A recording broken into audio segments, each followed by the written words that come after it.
introducción a este tema, podemos decir que el calcio es uno de los iones más importantes del organismo y cumple una gran cantidad de funciones, entre las más importantes. Mantiene la permeabilidad de la membrana, mantiene la excitabilidad del nervio y del músculo, contracción muscular, formación del esqueleto, coagulación sanguínea, etc. La regulación del metabolismo del calcio depende fundamentalmente de 3 hormonas: la hormona paratiroidea, hidroxicolecalciferol y calcitonina. De igual forma, el fósforo cumple funciones importantes dentro del organismo. Entre estas tenemos que forma parte del esqueleto. Funciona como un sistema tapón amortiguador, principalmente intracelular y urinario. Es un componente básico de los compuestos de alta energía, ATP, y participa en la regulación y el equilibrio ácido-base.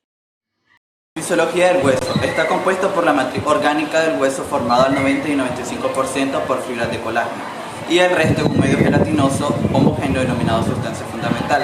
La sustancia fundamental está compuesta por líquido extracelular al que se asocia proteoglucano, sobre todo sulfato de controitina y ácido hialurónico. Las sales óseas están cristalinizadas y depositan en la matriz orgánica del hueso. Están compuestas por calcio, fosfato. En las sales óseas también existen iones de magnesio, sodio, potasio y carbono. Aunque los estudios de difracción de rayos X no muestran que formen cristales definidos, por lo tanto se cree que conjugan con los cristales de hidroxiapatina, en vez de organizarse a sí misma en cristales independientes. Mecanismos de calcificación ósea. La fase inicial de la formación del hueso es la secreción de moléculas de colágeno, denominados monómeros de colágeno, y sustancia fundamental, sobre todo proteoglucano por osteoblastos. Los monómeros de colágeno polimerizan con rapidez para formar fibras de colágeno. El tejido resultante se convierte en osteoide, un material parecido al cartílago, pero que se define la facilidad con la que las sales de calcio participan en él. A medida que se forma el osteoide, algunos de los osteoblastos quedan atrapados interior y entran a la fase de reposo, pasando a llamarse osteocitos.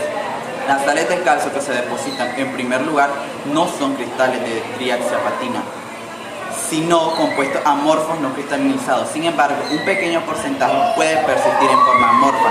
Este aspecto es importante porque las sales amorfas pueden resolverse con rapidez cuando realizan necesidades adicionales al calcio de líquido extracelular. Aunque el mecanismo que hace es presente en las sales de calcio, el osteoide no se conoce suficientemente. La regulación de este proceso parece depender de gran medida de pirofosfato, que inhibe la cristalinización de pirodeoxapatina y calcificación de hueso. El pirofosfato, una vez neutralizado la afinidad neutral de las fibras de colágeno con las sales de calcio determinará la cristalinización de la hidroxiapatita. Osteoclastos son células grandes, multinucleadas de origen hematopoyético, derivados de la unidad granulocito macrófago. Tienen como función la degradación y reabsorción del hueso, al igual que los osteoblastos están implicados en la remodelación del hueso natural. Erosionan o reabsorben hueso por enzimas proteolíticas y lisosomales, ácido cítrico y ácido láctico para liberar el calcio. Los osteoblastos son células derivadas del mesenquima, localizadas en la médula ósea. Una de sus funciones primordiales es sintetizar la matriz ósea. Funcionan como molde para la formación de los huesos largos en el feto, es decir, transformación del cartílago a hueso. Además de secretar la matriz extracelular, estos también secretan otro tipo de sustancia para la regulación de la calcificación ósea, como nucleótidos, pirofosfato, fosfodiesterasa 1, y este va a producir pirofosfato fuera de las células. Luego vamos a tener la proteína de las anquilosis, que contribuye a la reserva extracelular del pirofosfato mediante su transporte desde el interior a la superficie de la célula. Las deficiencias de NP1 o ANK originan una disminución del pirofosfato extracelular y una excesiva calcificación del hueso en forma de espolones óseos, o incluso la calcificación de otros tejidos como tendones, ligamentos y la columna vertebral, que se produce en personas con una forma de artritis denominada espondilitis anquisolante. Los osteocitos son células maduras que forman el hueso o osteoblastos calcificados alrededor, llamados así por presentar bajo 3 estados: osteocitos latentes, osteocitos formativos y osteocitos resortivos. Están localizados en lagunas y emiten prolongaciones a través de los conductos calcófaros. Se comunican unos con otros a través de uniones comunicantes como son los conductos. Tienen una función muy importante, la cual es mantener las actividades celulares de nutrición y productos de desecho. Son parte de la conformación del tejido óseo. Y he ahí las funciones de estas células. El recambio óseo se desarrolla a partir de la actuación de las denominadas unidades multicelulares básicas, que integran a un grupo de osteoclastos primero y de osteoblastos después. Los osteoclastos excavan cavidades en el hueso que luego son reconstituidas por los osteoblastos. El tamaño de esas actividades es de 1 a 2 milímetros y el número que se encuentran en funcionamiento en un momento determinado es de 1 millón. Su vida media llega a ser de 6 a 9 meses, durante los cuales se produce en primer lugar la diferenciación de los osteoclastos y con mucha más lentitud la de los osteoblastos. Los osteoclastos se distinguen por su carácter de células multinucleadas, seguidas de un frente de osteoblastos que va apareciendo por la superficie opuesta. Dentro del hueso maduro puede apreciarse la presencia de... Yo les voy a hablar un poco sobre lo que es la regulación del calcio y el fósforo. En el calcio corresponde al mineral, por así decirlo, de casi el 99% del hueso. Esto se da a través, ayuda en lo que es la contracción muscular, su reabsorción principal es en el intestino y a través del riñón. ¿Por qué el riñón? Porque el calcio actúa a través de dos hormonas, que es la PTH, la vitamina D. Los principales precursores que al llegar al riñón se elimina a través de la orina. En lo que corresponde al fósforo es otro mineral muy importante que lo podemos encontrar en gran número de alimentos. El fósforo, al igual que el calcio, se da por la reabsorción del intestino, el riñón, ya que son glándulas, por así decirlo, el riñón, una glándula endocrina que actúa para su regulación. Los componentes en huesos podemos encontrar hasta 600 miligramos, en orina 800 miligramos, intestino grueso 500 miligramos, en las células 100 miligramos. Eso va dependiendo del estímulo del porcentaje de fósforo que ocurre en el organismo. Y bueno, eso es todo. La hormona paratiroidea o PTH es una proteína sintetizada y secretada en las glándulas paratiroideas de la tiroides. Es el regulador más importante de los niveles de calcio y fósforo en el cuerpo. A su vez, los niveles de calcio son los que se encargan de regular la producción de PTH. La hormona paratiroidea actúa sobre los órganos diana, los cuales a través del receptor de PTH presente en los osteoblastos y en los riñones. También realiza diversas acciones sobre órganos tales como a nivel renal. Estimula la síntesis de calcitriol en el túbulo proximal. A nivel óseo, disminuye la producción osteoprogerina, la cual estimula la conversión de precursores de osteoclastos en osteoclastos. Y a nivel intestinal, favorece la absorción de calcio y fósforo de la dieta a través de los enterocitos. La vitamina D es un compuesto esencial para garantizar la incorporación de calcio y fósforo a nuestro esqueleto. La podemos encontrar en dos formas, en forma de vitamina D2 o ergocalciferol y en forma de vitamina D3 o colecalciferol. Esta la podemos adquirir por medio de la alimentación o dieta, o también otra forma sería a través de la exposición a los rayos solares. Pues la exposición a los rayos solares va a representar un 80% un 90% de cómo se absorbe, y el 10% va a ser a través de la alimentación. Se da la absorción de la vitamina D en el intestino, exactamente en el yeyuno, donde se va a dar el 80% de esa absorción, y el otro 10% va a estar incluido en el duodeno. Bueno, la vitamina D, para poder cumplir su función, necesita ser activada, y para poder activarse va a recorrer, independientemente si fue por vía de exposición al sol o por la alimentación, lo siguiente, y va a pasar por los siguientes órganos. Pues primero vamos a tener la 7-dihidrocolesterol, que al exponerse a los rayos ultravioleta va a pasar a prescolecalciferol, que aquí no la anoté, pero pasa a precolecalciferol, pero como esta reacción es muy rápida, ya que la precolecalciferol es muy inestable, esta precolecalciferol va a pasar a colecalciferol. Y igualmente va a pasar en la dieta a través de los mismos procedimientos. Esto va a pasar al torrente sanguíneo, donde va a ser transportado por la 25 hidroxilasa al hígado, en donde se va a transformar en 25 dihidroxicolecalciferol o 25 dihidroxivitamina D3. Después esta de vuelta va a pasar al torrente sanguíneo, donde va a ser transportada a los riñones a través de la 7 alfa hidroxilasa, en donde va a ser transformada en los túbulos renales proximales en 1.25 dihidroxicolecalciferol. Ya aquí esta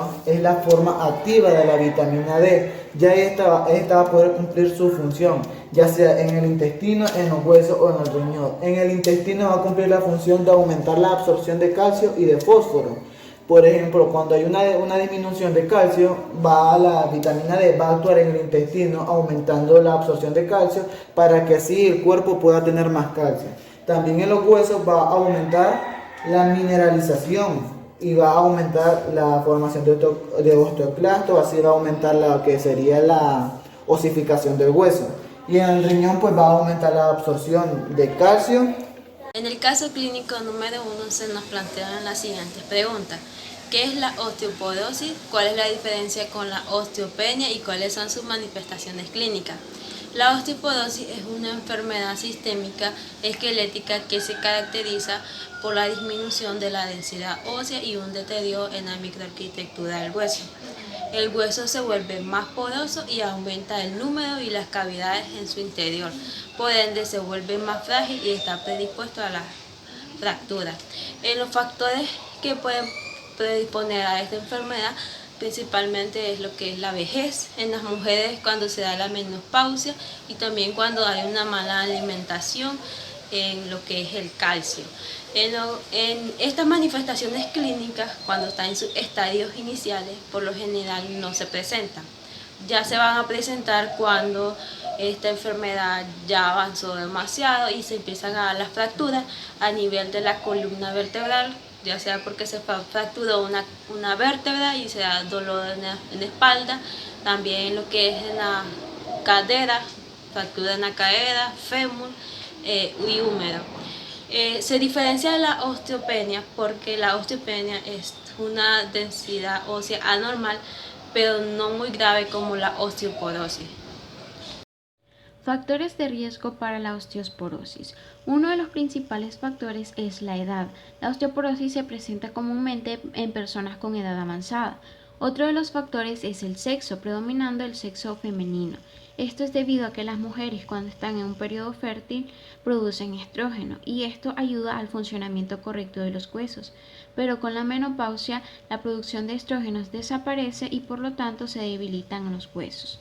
Otro de los factores de riesgo es el estilo de vida de sedentarismo, ya que los huesos no están en acción constante, estos tienden a descalcificarse.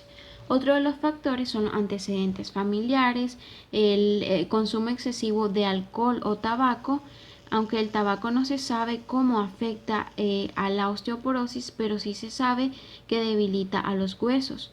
Otro de los factores es la producción excesiva o muy poca producción de hormonas en el cuerpo, así también como afecciones médicas como el cáncer, el lupus u otras enfermedades que también actúan como un factor de riesgo para la osteoporosis.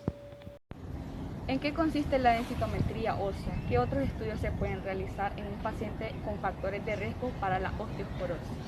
La densitometría ósea, también conocida como prueba DEXA o DEX, consiste en un tipo de radiografía de dosis bajas que mide el calcio y otros minerales en los huesos. La medición consiste en la muestra de la fuerza y la densidad conocida como masa o densidad ósea de los huesos.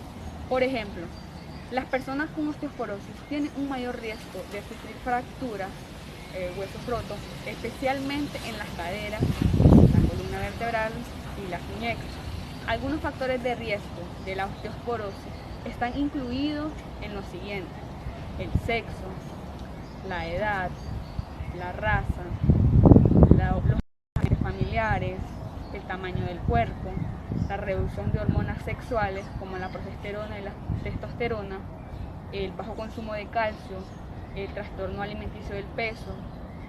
Además, el doctor puede usar rayos X, una TAP del cuerpo, una TC de la columna o una exploración de densidad ósea para ayudar a diagnosticar su condición y evaluar los riesgos de fracturas. La osteoporosis puede causar fracturas por compresión vertebral en la columna. Si son dolorosas, estas fracturas se pueden tratar con una vertebroplastía o una cifoplastía. Además, también se le puede aplicar un examen para saber los niveles de calcio en sangre, la presencia de calcio en la orina en 24 horas, la función de las glándulas tiroideas, los niveles de las hormonas paratiroideo, los niveles de testosterona en los hombres, el examen de 25-hidroxivitamina D para determinar si el cuerpo tiene suficiente vitamina D y las pruebas de marcadores bioquímicos, tales como NTQ y E y CTX. Los bifosfonatos actúan inhibiendo la resorción ósea. Cuando la resorción ósea empieza, los bifosfonatos son liberados y absorbidos por los osteoclastos. Cuando son absorbidos, dañan el borde del cepillo de los osteoclastos, lo cual les impide que se adhieran a la superficie ósea. También les impide que suelten los protones y las enzimas lisosómicas que son necesarias para la resorción. También actúan indirectamente en la producción de osteoblastos y de inhibidores de los osteoclastos.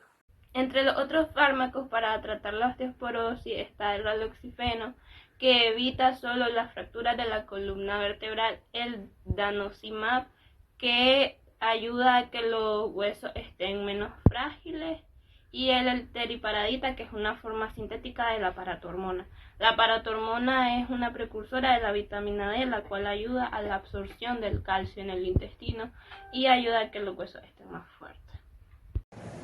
El calcio sérico es un examen de laboratorio para medir la cantidad de calcio en sangre. Todas las células necesitan este mineral para funcionar.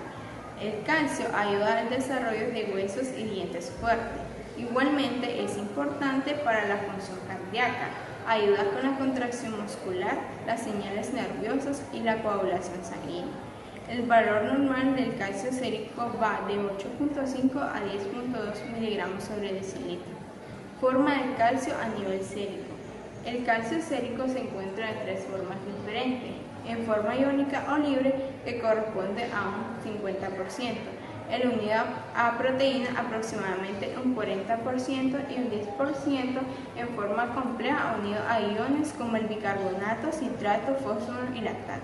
El calcio iónico y el unido a iones constituye la fracción ultrafactible, siendo la fracción iónica la unidad de acción biológica, por tanto la que está sometida a un control hormonal.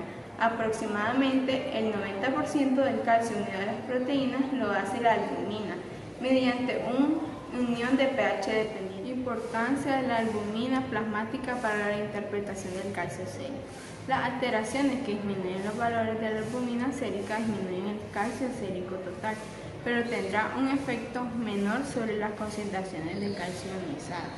En general, cada gramo sobre decilitro de albumina se une aproximadamente a un 0.2 milimol sobre litro de calcio, de modo que para corregir una hipoalbuminemia es preciso añadir un 0,2 de milimol sobre decilitro a la concentración de calcio total.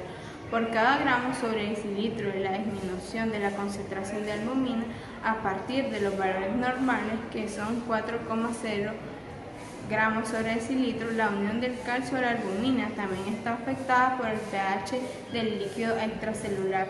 La cadena disminuirá la unión a las proteínas y aumentará el calcio ionizado. Por cada disminución de 0,1 del pH ionizado, el calcio aumentará un aproximado de 0,05 milimol sobre litro. Las causas de la hipercalcemia, según el caso clínico, es un trastorno hidroeléctrico que consiste en el exceso de calcio en la sangre por encima de los 10.5 miligramos sobre decilitro. Entre las principales causas de la hipercalcemia se encuentran la glándula paratiroide hiperactiva, hiperparatiroidismo. Esta causa es más frecuente de hipercalcemia puede provenir de un pequeño tumor no canceroso o del agrandamiento de una o más de las 4 glándulas paratiroideas. Una segunda causa es el cáncer de pulmón y el cáncer mamario, así como algunos cánceres de la sangre. Puede aumentar el riesgo de hipercalcemia. La diseminación del cáncer, la metastasis, a los huesos también aumenta el riesgo. Tercer causa son los factores hereditarios, un trastorno genético poco frecuente conocido como hipercalcemia familiar. Causa un aumento del nivel de calcio en la sangre debido a los receptores de calcio defectuosos en el organismo. Esta afección no causa síntomas ni complicaciones de hipercalcemia. Algunas complicaciones de la hipercalcemia son la osteoporosis, cálculos renales, insuficiencia renal, ritmo cardíaco anormal, las arritmias y problemas en el sistema nervioso autónomo. La hipercalcemia es una enfermedad en la cual el nivel de calcio en la sangre está por encima de lo normal. Suele aparecer por la hiperactividad de las glándulas paratiroides. La hipercalcemia produce signos y síntomas relacionados con la parte del cuerpo afectada por los altos niveles de calcio en la sangre, como puede ser en los riñones. El exceso de calcio hace que estos trabajen más tratando de filtrarlo, lo que provoca micción frecuente y una sed excesiva. En el aparato digestivo puede provocar malestar estomacal, náusea, vómito y estreñimiento. En los huesos y músculos, en la mayoría de los casos, el exceso de calcio proviene de los huesos, lo cual debilita el hueso y debilita también el músculo. En el cerebro interfiere en su funcionamiento, lo que provoca confusión, letargo y fatiga. También puede causar depresión. En el corazón, muy raras ocasiones, la hipercalcemia grave puede interferir en su funcionamiento, lo cual causa palpitaciones y desmayo. Estos son síntomas y condiciones de una arritmia cardíaca u otros problemas cardíacos. Las complicaciones de la hipercalcemia pueden ser la osteoporosis, que es una enfermedad que debilita los huesos. Esto puede provocar fracturas, curvaturas de la columna vertebral y disminución de la estatura. También puede provocar cálculos renales. Si la orina contiene demasiado calcio, pueden formarse cristales en los riñones que con el tiempo pueden unirse y formar los cálculos renales. Insuficiencia renal. La hipercalcemia grave puede dañar los riñones y restringir su capacidad para limpiar la sangre y eliminar líquidos. También problemas del sistema nervioso, que también la hipercalcemia grave puede provocar desorientación, demencia y coma, lo que puede llegar a ser mortal. También ritmo cardíaco anormal o arritmia, que puede afectar los impulsos eléctricos que regulan los latidos del corazón y hacer que lata de forma irregular.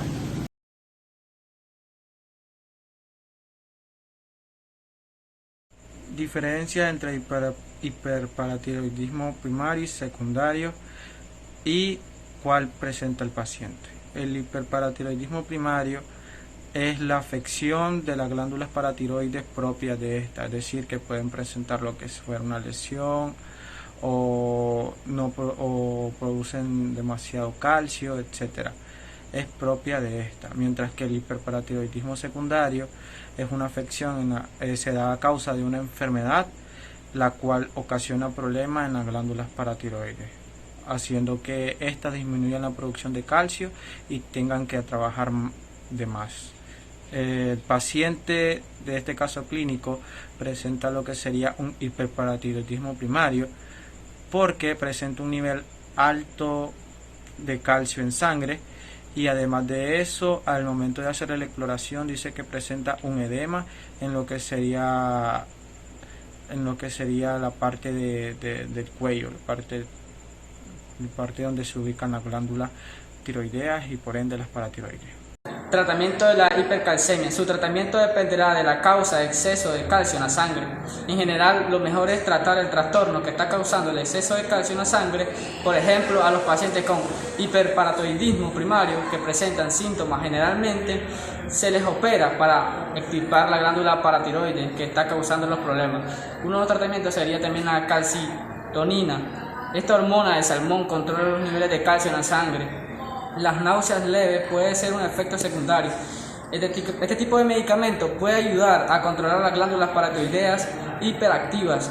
Otro tratamiento sería el bisfosfanato. Los medicamentos intravenosos para la osteoporosis que pueden bajar de manera rápida los niveles de calcio se usan generalmente para tratar la hipercalcemia provocada por el cáncer. El riesgo asociado a este tratamiento incluye osteonecrosis de la mandíbula y ciertos tipos de fractura de fémur.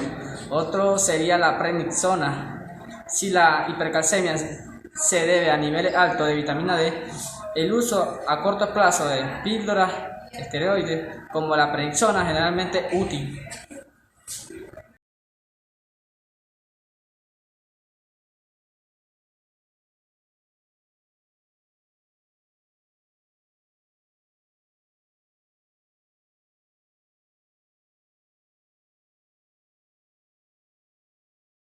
Describe el proceso de mineralización ósea normal. La matriz de tejidos como el hueso, cartílago, dentina y cemento presentan fibrillas de colágeno y sustancias fundamentales. La mineralización se produce dentro y fuera de las fibrillas. En la mineralización, las concentraciones de iones de calcio y fósforo deben superar el umbral normal. Esto se produce de la siguiente manera. La mineralización del hueso recién formado se produce en un 50-70% durante los primeros 2 a 3 meses y se denomina mineralización primaria. La mineralización secundaria se produce durante años y completa el depósito mineral en la unidad básica de remodelación. Esto pasa con la siguiente forma. La fijación del calcio extracelular por la osteonectina y sierpamirectina, entre ellas concentraciones de este ion. Un nivel alto de calcio estimula el osteoblasto para la secreción de fosfata alcalina, la cual aumenta la concentración de fosfato, en su vez aumenta la concentración del calcio. Los osteoclastos liberan vesículas matriculares de 50 a 200 a la matriz de calcina y pirofosfato. Estos cristales se inician la mineralización de la matriz por formación y depósito de los cristales hidroxiapatina. Se aumenta un punto de se presenta una deshidratación en la región donde ocurre este fenómeno, generando la calcificación del sitio. ¿En qué consiste el raquitismo? Tipos de raquitismo y cuál es la diferencia con la osteomalacia. Tenemos que el raquitismo es el ablandamiento y debilitamiento de los huesos en los niños, generalmente debido a una deficiencia extrema y prolongada de vitamina D. Algunos problemas hereditarios poco frecuentes pueden causar a lo que se le denomina raquitismo. Vamos a encontrar en lo que es raquitismo varios tipos, entre ellos tenemos lo que son raquitismos resistentes, raquitismos vitamina D dependientes, raquitismo hereditario pseudocarencial o vitamina D dependiente tipo 1. También se encuentra el raquitismo hereditario vitamina D resistente o vitamina D dependiente tipo 2, raquitismo hipofosfatémicos, raquitismo hereditario, raquitismo por carencia nutricional de fosfato y para terminar tenemos lo que es la diferencia de raquitismo y osteomalacia. Tenemos que el raquitismo inicia entre 6 a 24 meses. También se encuentran trastornos de dentición, deformidad ósea, debilidad muscular, retardo de marcha, predisposición e infecciones pulmonares. Y la osteomalacia se tiene que es menos dolorida, se encuentran dolores óseos espontáneos o a la presión. Se encuentra también lo que es lumbago crónico, dolores costales y de pies, cifosis, fracturas patológicas e incidencia renal. Yo voy a hablar sobre las causas del raquitismo y las causas de la deficiencia de vitamina D. Entre las causas del raquitismo vamos a tener principalmente la deficiencia del calcio, que se va a dar por los niveles bajos de concentración de calcio en el organismo. Deficiencia de fosfato, que se va a dar por la déficit en la síntesis del ATP. La falta de vitamina D, síndrome hereditario, entre los más comunes la intolerancia a la lactosa, que nos va a privar de la obtención de calcio de la fuente principal, que sería la lactosa. Y entre algunos medicamentos vamos a tener como ejemplo el valproato y el fenobarbitol, que se utilizan para tratar frecuentemente la epilepsia. Estos pueden tener como efecto secundario, por así decirlo, daños en los huesos, en este caso raquitismo. Entre las causas de la deficiencia de vitamina D vamos a tener la exposición al sol. La vitamina D, como ya todos sabemos, se ve activada o potenciada por los rayos solares. Mientras que si hay una exposición excesiva al sol, lo que va a pasar es que se va a inhibir la función de la vitamina D. Luego tenemos dieta inadecuada. Si la persona no balancea los alimentos de manera adecuada, entonces no va a obtener los minerales o las proteínas necesarias para que luego sean absorbidos, lo que va a causar como consiguiente una mala absorción de minerales. Y la mala absorción de minerales va a potenciar enfermedades renales. ¿Cómo prevenir el raquitismo? Bueno, para prevenir el raquitismo es necesario que los niños consuman alimentos que contengan vitamina D naturalmente, como sería, por ejemplo, el aceite de pescado o la yema de huevo. Pero también hay vitamina D fortificada, que sería jugo de naranja, leche, cereales. De hecho, la leche humana tiene pequeñas cantidades de vitamina D, por lo cual los niños necesitan tomarla diariamente. Es más, la Academia Americana sugiere que todo niño que esté amamantando o incluso esté tomando menos de 33,8 onzas de leche, es necesario que tome diariamente un suplemento de vitamina D de manera oral. En conclusión a este tema, podemos decir que el calcio y el fósforo interactúan en el organismo en numerosos procesos y existe una estrecha coordinación en la regulación de ambos minerales. Como ya se indicó, ambos forman parte de la estructura de los huesos y cuando su regulación se ve alterada, hay consecuencias perjudiciales para la salud.